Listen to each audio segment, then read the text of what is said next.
누가복음 19장 1절부터 10절 말씀, 신약성경 128쪽입니다. 우리 한 절씩 교독합니다. 예수께서 여리고로 들어가 지나가시더라.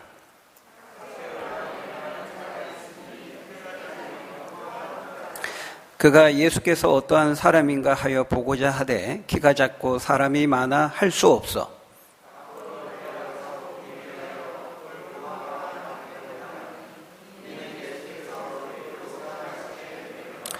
예수께서 그곳에 이르사 쳐다보시고 이르시되 삭개오야 속히 내려오라. 내가 오늘 내 집에 유하여야 하겠다 하시니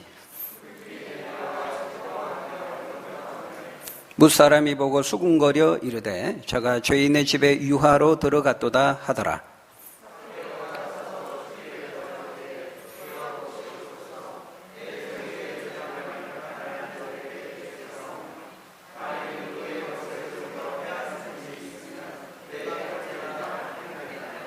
예수께서 이르시되 오늘 구원이 이 집에 이르렀으니 이 사람도 아브라함의 자손이미로다.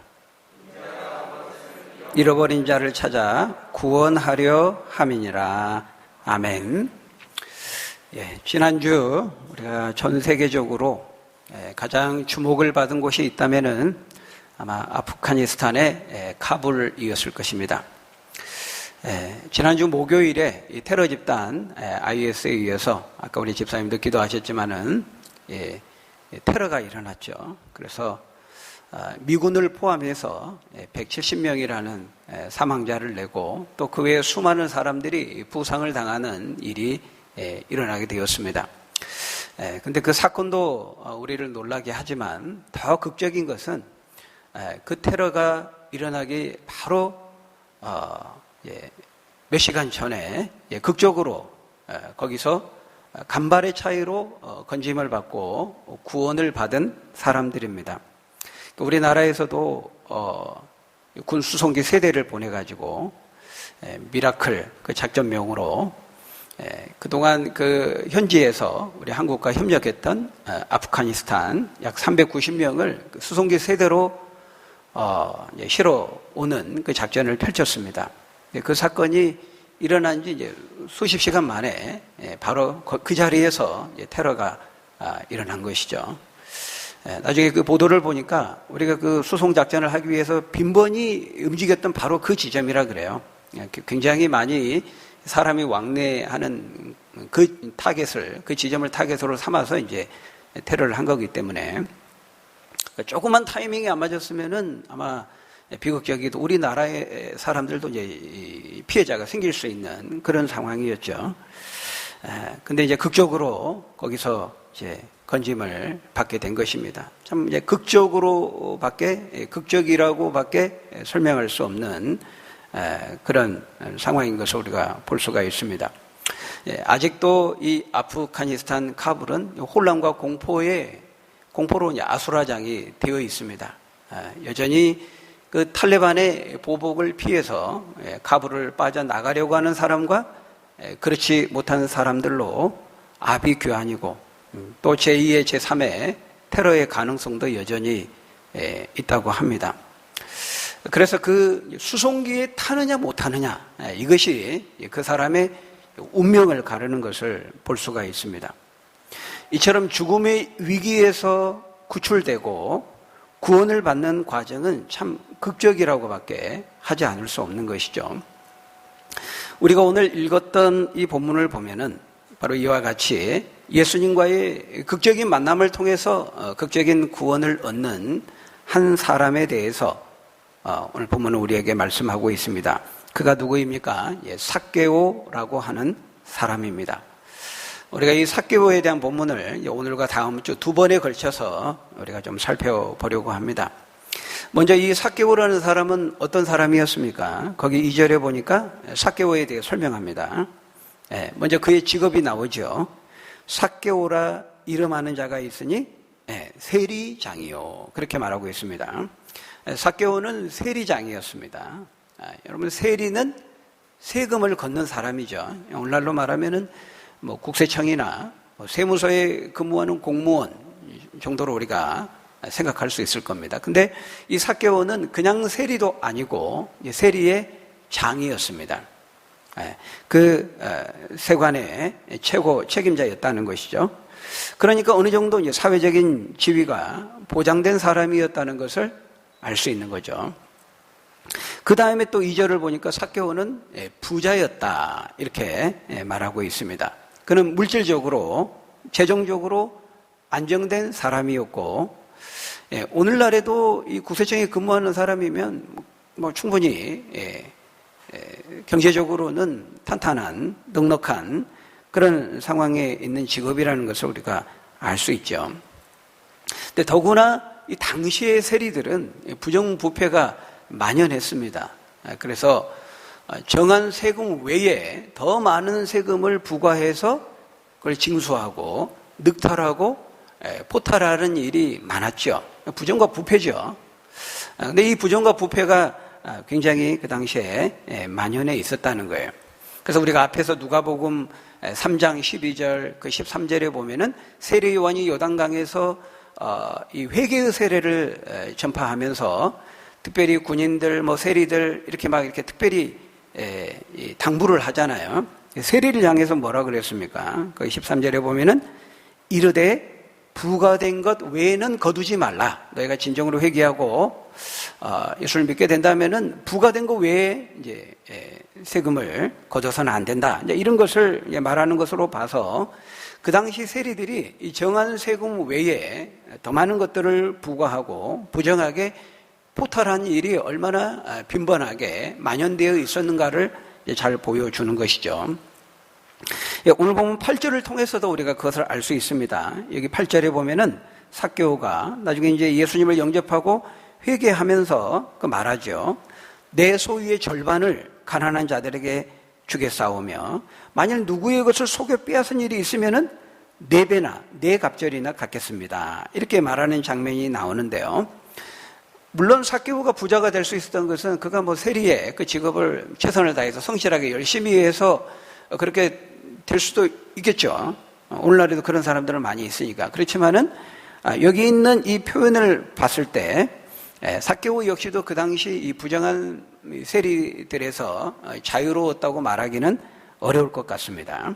여기서 말하는 만일 누구의 것을 속여 빼앗은 일이 있으면 이라는 이 말은 그런 일이 없는데 내가 있다면은 그런 말이 아니고 속여 빼앗은 것은 내가 누구의 것이 되었든지 내가 4배를 갚겠습니다. 이렇게 말하고 있는 것이거든요.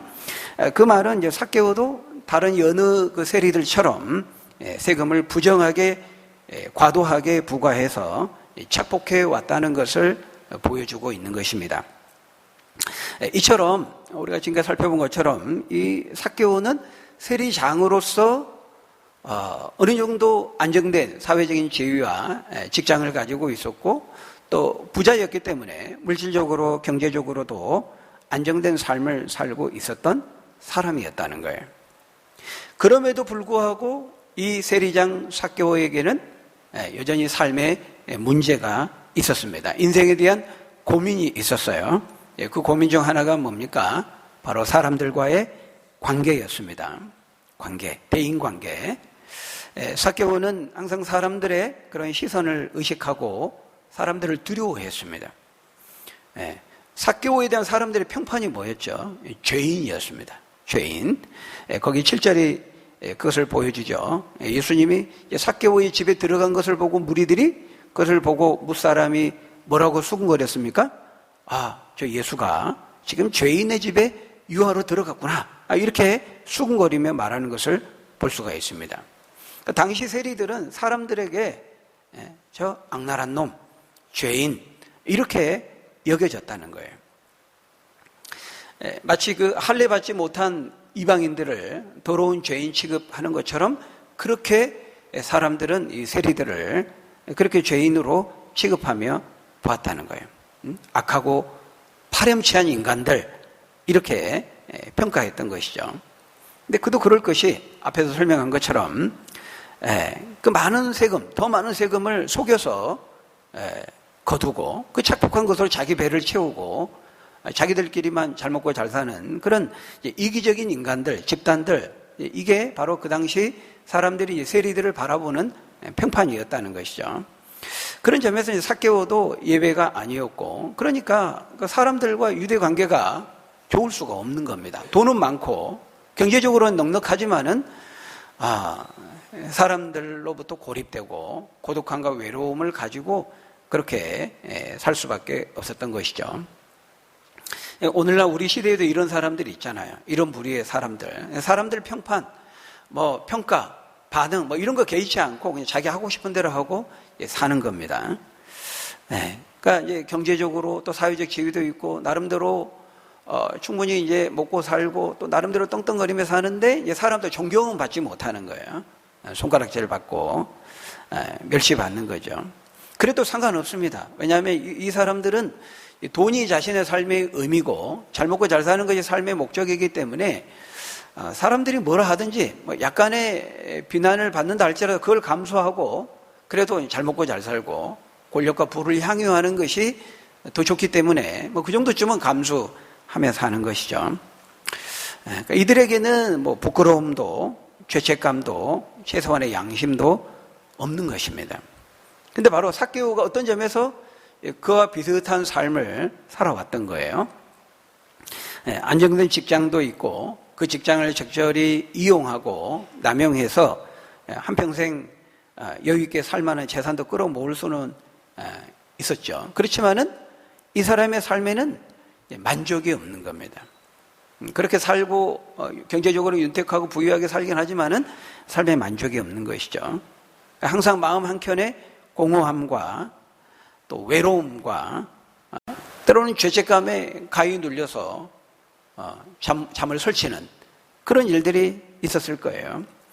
그러면서도 이제 자기도 모르게 불현듯 그런 인생에 대한 질문들을 떠오르게 했을 것입니다. 내가 꼭 이렇게 살아야만 하는가? 인생을 산다는 것이 무엇일까? 그런 질문들 불현듯 떠오르게 되었을 것입니다. 그는 또 그 3절에서 보는 것처럼 키가 작은 사람이었다. 이것을 묘사하고 있어요. 성경이 언급하고 있는 것들은 우리가 그냥 지나치면 안 되죠. 키가 작은 사람이었다. 이렇게 말하고 있어요. 보통 사람에 비해서 키가 좀 많이 작았던 것 같아요. 아마 어느 정도 열등의식이 있었을 겁니다.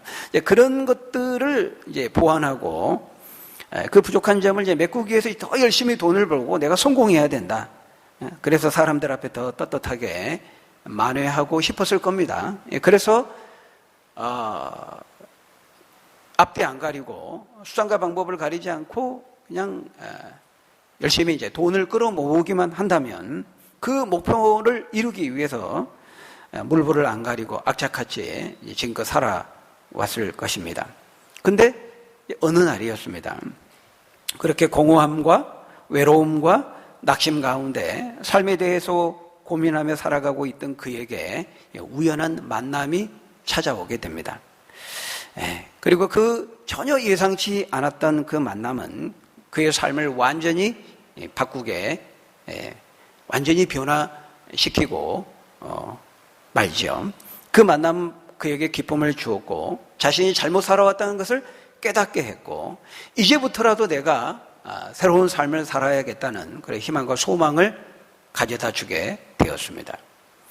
여러분 그 만남은 어떤 만남이었죠? 누구와의 만남이었죠? 바로 예수 그리스도와의 만남이었습니다.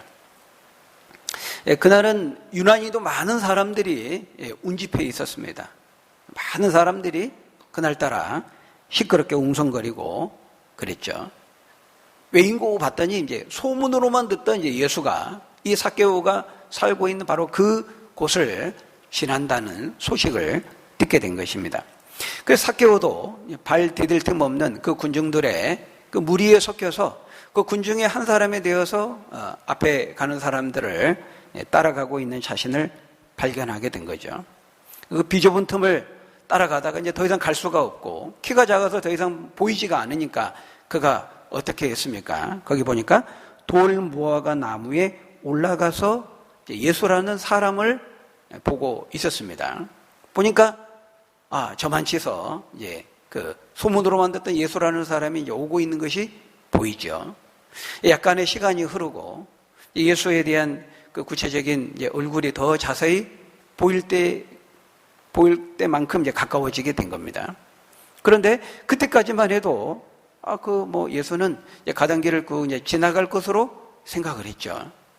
그런데 놀랍게도 어땠습니까? 예수가 쭉 가다가 갑자기 자기 앞에서 멈추는 겁니다. 그리고 자기가 올라가 있는 그 돌 무화과 나무 아래 멈춰서 고개를 들어서 자신을 쳐다보는 거예요. 그리고 뭐라 그랬어요? 친히 고개를 들고 말하지요. 삭개오야, 속히 내려오너라. 내가 오늘 너의 집에 유하여야 하겠다. 이렇게 말씀하신 것입니다. 삭개오는 너무나 놀랐습니다. 아니, 어떻게 내 이름을 알지? 거기서 멈춰서 쳐다보는 것도 놀라운데 삭개오야 하고 이름을 부르고 내가 오늘 네 집에서 좀 자야 되겠다. 갑자기 이 말을 하니까 얼마나 놀랐겠습니까?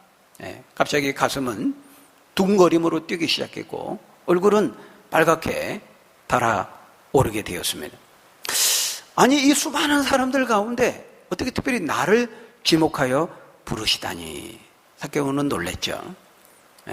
삭개오는 순간 당황했던 그 정신을 차츰 수습하고 급히 내려와서 즐거워하며 주님을 자신의 집으로 영접했습니다. 그리고 집에서 차분히 식사를 대접하고 가까이서 주께서 전해주신 그 생명의 말씀을 듣게 됩니다. 주님의 갑작스러운 부르심에 삭개오는 순종으로 반응했고 주님의 사랑과 관심으로 말미암아 비로소 그는 구원과 생명의 기쁨을 얻게 된 것입니다. 여러분, 우리는 이 짤막한 이 사건에서 생각해 볼 교훈이 있습니다. 첫 번째는 우리의 삶에 우연이라는 것은 없다라는 것입니다. 때로 우리 삶에 대수롭지 않게 여겨지는 것들이 우리 인생의 결정적인 계기가 될 때가 있다는 것이죠. 여러분, 삭개오가 구원을 얻는 것은 우연이었을까요? 아니면 필연이었을까요? 꼭 우연처럼 보이죠. 우연처럼 보입니다. 그러나 주님 안에는 우연이라는 것은 없는 것입니다. 우연 속에 필연이 있고, 그리고 우연은 언제든지 어떤 형태로 옵니까? 필연은 언제든지 우연의 형태로 옵니다. 그렇지만 꼭 우연처럼 보이지만 그건 정확히 말하면은 우연을 가장한 필연이다. 이렇게 말하는 것이죠. 여러분, 삭개오는 엄밀한 의미에서 많은 군중들 가운데 한 사람에 지나지 않았어요. 그래서 주님은 그 4절에서 말씀하는 것처럼 그리로 지나가시던 길이었기 때문에 그냥 지나가시던 길을 그냥 지나갈 수 있었습니다. 삭개오를 그냥 지나쳐서 갈 수 있었어요. 그런데 우연하게도 주님은 이 돌 무화과 나무 쪽으로 오셨고 거기서 잠시 멈춰 서셨고 그리고 고개를 드셨고 그 위에 키 작은 한 사람에게 말을 거셨던 것입니다. 우연처럼 보입니다. 너무 많은 군중이 있으니까 특별히 조금 눈에 띄는 그 한 사람, 그 사람에게 그냥 말을 걸었겠지 이렇게 생각할 수도 있겠죠. 여러분, 과연 그럴까요? 그렇지 않습니다. 구원이라고 하는 것에는 절대로 우연은 없다는 것입니다. 구원은 우연으로 이루어지지 않는다는 것이죠. 삭개오의 구원은 이미 창세전에 예비되었고 예정되어 있었습니다. 이것이 성경의 시각이고 성경의 관점입니다. 에베소서 1장 4절에 보면 창세전에 그리스도 안에서 창세전에 우리를 그리스도 안에서 이미 택하셨다. 예정하셨다. 그렇게 말씀하고 있습니다. 또 로마서 8장 30절에 뭐라고 말씀합니까? 우리 한번 같이 읽어볼까요? 시작. 또 미리 정하신 그들을 또한 부르시고 부르신 그들을 또한 의롭다 하시고 영화롭게 하셨느니라. 여기 보니까 삭개오를 주님께서 부르셨던 거는 미리 예정되어 있었기, 미리 정하셨기 때문에 창세전에 정하셨기 때문에 부르셨다는 것입니다. 아버지는 정하시고 아들은 부르시는 겁니다. 아버지는 계획하시고 아들은 실행하시는 것이죠. 아주 오래전에 예정과 계획이 있었고 하나님의 때가 참에 콜링, 부르심, 소명이 있게 된 것입니다. 그렇기 때문에 하나님을 믿는 그리스도인에게는 우연이란 없는 거예요. 믿지 않는 사람들이 볼 때는 꼭 우연처럼 보입니다. 예수님께서 말씀하셨죠. 마태복음 10장 29절에 참새 한 마리도 하늘에 계신 너희 아버지께서 허락하지 아니하시면 땅에 떨어지지 아니하리라. 이렇게 말씀하셨습니다. 우연이란 없다는 거예요. 지극히 작은 미미한 여러분 참새 한 마리 떨어지는 것도 하나님의 허락하셔야 떨어지는 겁니다. 하나님의 허용하심, 허락하심 안에서 이루어진 일이라 하는 것이죠. 그렇기 때문에 여러분 우리는 우리의 삶을 이루고 있는 그 모든 것, 사소하게 보이는 그 일들 그 하나하나까지도 절대로 우리는 가볍게 다뤄서는 안 되는 거예요. 영적인 예민함을 가지고 우리는 보아야 되는 것입니다. 우리가 오늘 그냥 가볍게 스쳐 지나가는 그 사람들과의 그 만남도 우리가 가볍게 생각해서는 안 돼요. 오늘 우리가 임하고 있는 이 시간이 소중한 것입니다. 내가 하고 있는 그 일이 우리 인생의 유일무이한 특별한 일이 될 수 있는 것입니다. 내가 있는 곳, 내가 만나는 사람, 내가 보내고 있는 이 시간, 내가 하고 있는 이 일들, 이것이 절대 그냥 우연히 이루어지는 일이 아니라 하는 것이죠. 어떤 것도 우연히 이루어지는 일은 없습니다.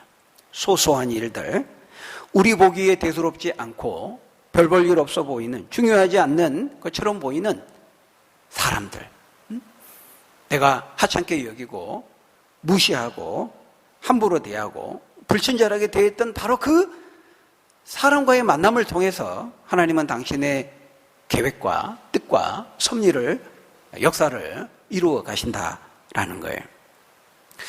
여러분, 삭개오가 처음에 주님을 만나러 간 거는 호기심에서 비롯된 것이었죠. 호기심에서. 이 군중 심리를 따라 많은 사람들이 그 예수라는 소문을 듣는 사람이 온다고 하니까 그 얼굴 한번 보게 가니까 그냥 그 군중의 틈에 끼어서 그냥 군중들 따라 간 겁니다. 호기심에서 간 거예요. 거기 3절에 보면 뭐라고 말씀합니까? 그가 예수께서 어떤 사람인가 하여 보고자 하되. 호기심이었습니다. 그 당시 대부분의 사람들이 자연스럽게 그 예수에 대한 소문을 들었고 그 소문의 주인공에 대한 일종의 호기심과 관심을 가졌었는데 사실 삭개오 역시도 별반 다르지 않았다는 것입니다. 많은 사람들이 그러했던 삭개오도 소문으로만 듣던 그 예수라는 사람이 지나간다고 하니까 얼굴 한번 보자, 구경이라도 한번 해보자, 그런 마음으로 간 겁니다. 오늘 본문을 보면 삭개오가 그날 그 시간 그 장소에서 그 돌감나무 위에서 아래에서 예수님을 만나게 될 것을 계획했다든지 기대했다든지 예상했다든지 전혀 그러지 않았다는 것을 오늘 본문 우리에게 보여주고 있어요. 그냥 소문으로만 듣던 예수 구경 삼아 한번 간 것입니다. 그런데 그가 생각하기에 우연히 찾아갔던 바로 그날 그 시간 그곳에서 평생 잊지 못할 자신의 인생에 획기적인 변화를 가져온 엄청난 만남이, 놀라운 만남이 기다리고 있었던 것이죠. 여러분의 경우는 어떻습니까? 저는 개인적으로 고등학교 때 제 짝꿍이었던 한 친구와의 만남을 통해서 그 친구를 통해서 전도를 받고 교회를 나가게 되었습니다. 지금 그 친구는 장로가 되어 있고 저는 이제 목사가 되어 있죠. 여러분, 하나님은 바로 그 우연처럼 보이는 그 만남을 통해서 역사하시는 거예요. 일하시는 거예요. 그러니까 사실은 우연이라는 것은 없다는 거예요. 우리가 볼 때 우연처럼 보이는 거죠. 전도서도 그것을 우리에게 말씀하고 있어요. 우리가 우연히 만나는 한 사람을 통해서 우리 인생이 바뀌게 되고 우연히 듣는 한마디의 메시지를 통해서 그 사람이 바뀔 수 있고 우리가 우연히 주어받은 전달받은 그 전도지 한 장을 통해서 인생이 달라질 수 있다라는 것입니다. 하나님은 그런 것을 통해서 우리 인생을 바꾸신다는 거예요. 그런 점에서 우리는 우연을 소중하게 여기는 사람들이 되어야 되는 것입니다. 사실 우연이라는 건 없죠. 왜? 만물의 머리 되시고 창조주 되시는 하나님께서 이 모든 만물들을 지극히 미미한 것들까지도 곤충까지도 하나님께서 다 주님의 손으로 간섭하시고 개입하시고 다스리시고 통치하시기 때문에 그렇습니다. 우리 성경 그걸 말씀하고 우리 그걸 믿는다면은 우리 믿는 사람들에게 있어서 우연이라는 말을 써서는 안 되는 것이죠. 하나님의 이 통치의 손을 벗어나서 제멋대로 이루어지는 일은 우리의 삶에 아무것도 없습니다. 다 주님의 손을 거치게 된다는 거예요. 우연은 곧 필연이고 우연 속에 여러분 필연이 있다는 거 항상 명심하시고 내가 발로 밟는 곳곳마다 손으로 만든 모든 일들마다 바로 그곳에서 우리가 하나님의 뜻을 찾고 또 구하고 그 뜻에 인도하심을 받으며 살아가는 저와 여러분들이 다 되시기를 주의 이름으로 축원합니다. 또 하나 우리가 오늘 본문을 통해 기억해야 될 것은 삭개오의 구원은 전적으로 예수님의 일방적인 부르심을 통해서 이루어졌다는 것입니다. 우리가 그를 하나님의 주권적인 부르심 또는 하나님의 주권적인 은혜 이렇게 말합니다. 다시 말하면 구원의 주도권은 언제든지 하나님께 있다는 거예요. 주님께 있다는 거예요. 우리가 구원을 얻을 수 있는 것은 오직 하나님의 은혜의 결과라는 것입니다. 여러분, 죄로 물든 인간은 스스로 하나님을 찾지 않습니다. 찾지를 못합니다. 찾아야 된다고 하는 그 필요성 자체도 깨닫지 못하고 또 그럴 능력도 인간에게는 없는 거죠. 왜냐하면 죄인된 인간은 허물과 죄로 그 영혼이 죽어 있기 때문에 에베소서 4장 18절의 표현대로 한다면은 그들의 총명이 어두워지고 마음이 강팍하게 굳어져 있기 때문에 먼저 그 마음으로 그 죽어있는 영혼과 마음으로 하나님을 찾을 수 없다고 성경은 말하고 있어요. 먼저 죄인에게 찾아가시는 분은 하나님이십니다. 은혜가 먼저 일방적으로 찾아갑니다. 그런 다음에 인간의 반응이 뒤따르게 되는 것이죠. 여러분, 하나님이 먹지 말라고 하신 그 선악을 알게 하는 나무의 열매를 따먹은 인간 아담에게 하나님이 먼저 찾아가셨습니다. 성경을 보면 먹은 다음에 내가 잘못했네. 하나님께 가서 회개해야지. 하나님께 나가서 하나님 잘못했어요. 그런 장면이 없습니다.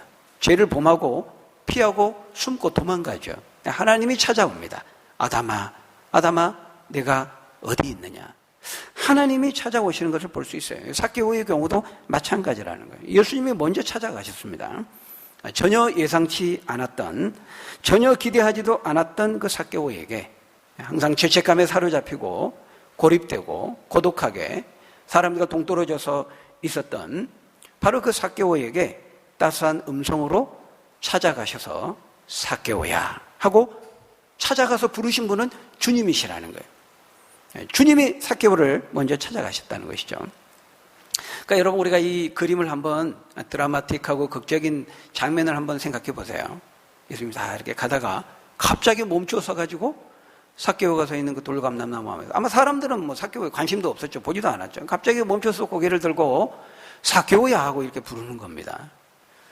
쳐다보시면서 부르시는 예수님의 장면, 깜짝 놀라가지고 삭개오가 당황하고 있는 삭개오의 모습, 예수님의 시선을 따라서 함께 있던 많은 사람들이 동시에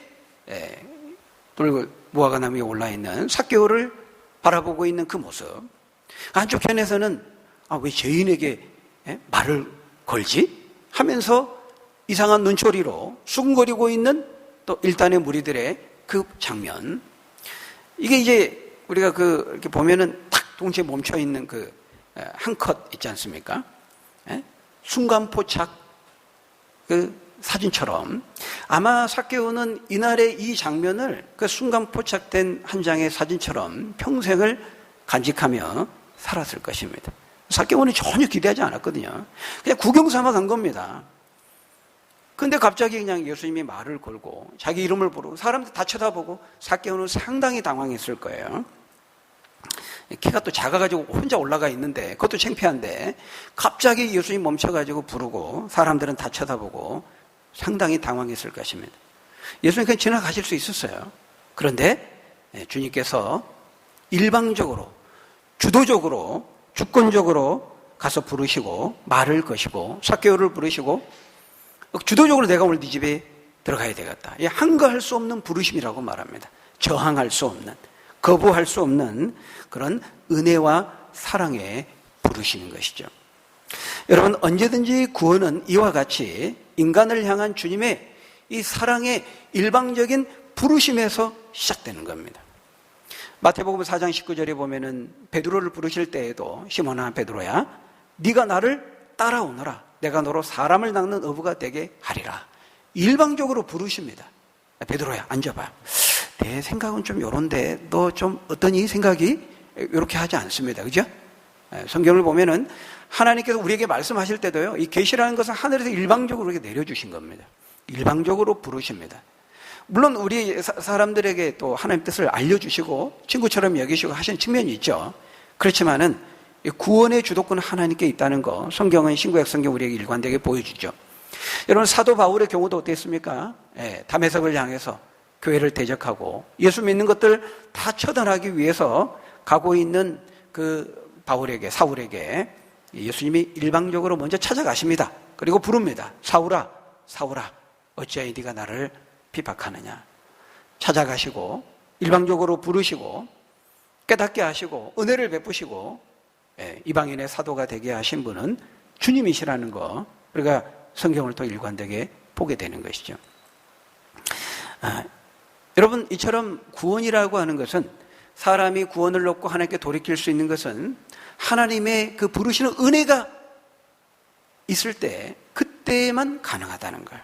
여러분, 하나님께서 저와 여러분들을 구원에 이르게 하실 때에도 똑같습니다.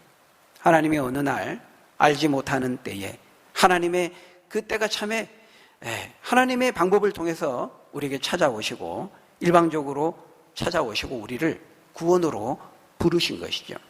그러니까 우리의 어떤 노력이나 우리의 어떤 의지의 결과가 아니라는 거예요. 내가 예수님을 믿어주기로, 내가 교회 나가주기로 뭐까짓것 석가를 믿을까, 예수를 믿을까, 교회에 나가줄까, 절에 나가줄까.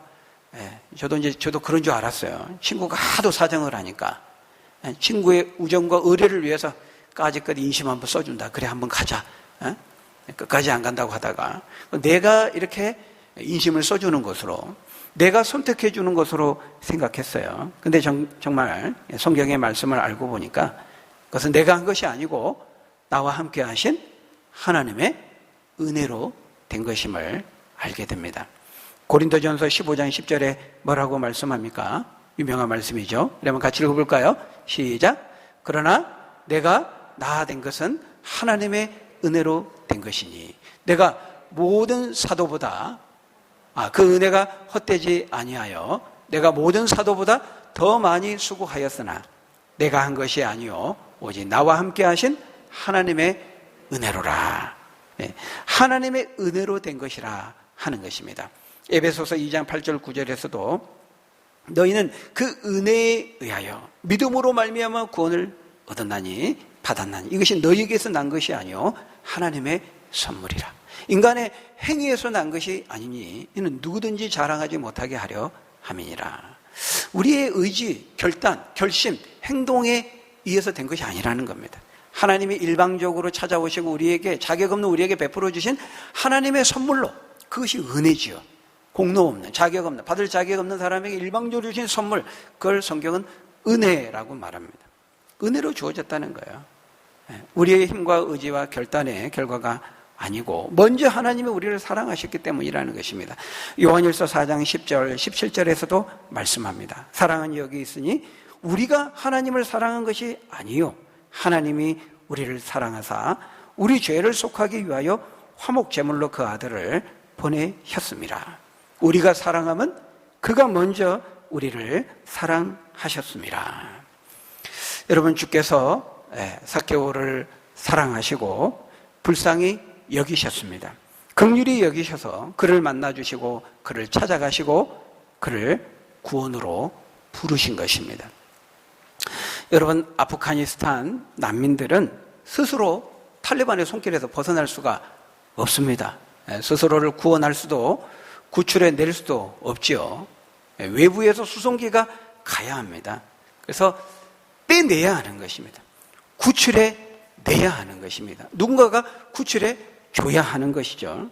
그럼 마찬가지죠. 죄에 빠져 있는 허물과 죄로 죽어있는 우리들도 스스로 우리가 그 죄의 늪에서 헤어나올 수 없다는 거예요.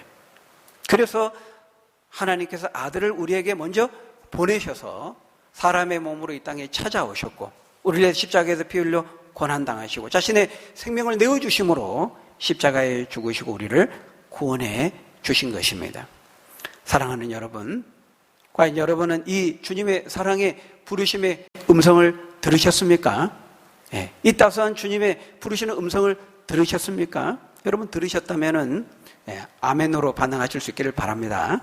여러분 삭개오는요, 주님이 삭개오야 내가 오늘 내 집에 유하여야 하겠다 이렇게 부르셨을 때 어떻게 반응했습니까? 거기 6절에 보니까요, 급히 내려와 즐거워하며 영접하였다 그렇게 말씀합니다.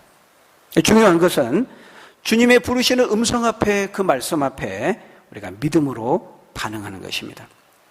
주님이 부르실 때, 말씀하실 때 주의 음성을 듣고 우리가 믿음으로 반응하는 거예요. 순종으로 반응하는 겁니다.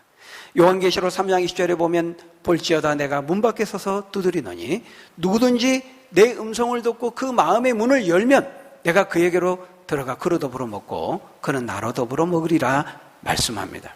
주님이 우리에게 부르시고 우리에게 말씀하시는데 그 음성을 듣고 내 마음의 문을 열지 않고 닫아버리면, 이 삭개오처럼 기쁨으로 즐거움이 급히 내려와 주님을 영접하지 않는다면 주님으로부터 아무런 구원과 도움을 받을 수 없다라는 것입니다. 바라기는 이 죄인을 향한 하나님의 따스한 사랑의 그 부르시는 음성을 듣고 여러분 아멘으로 반응하실 수 있기를 바랍니다.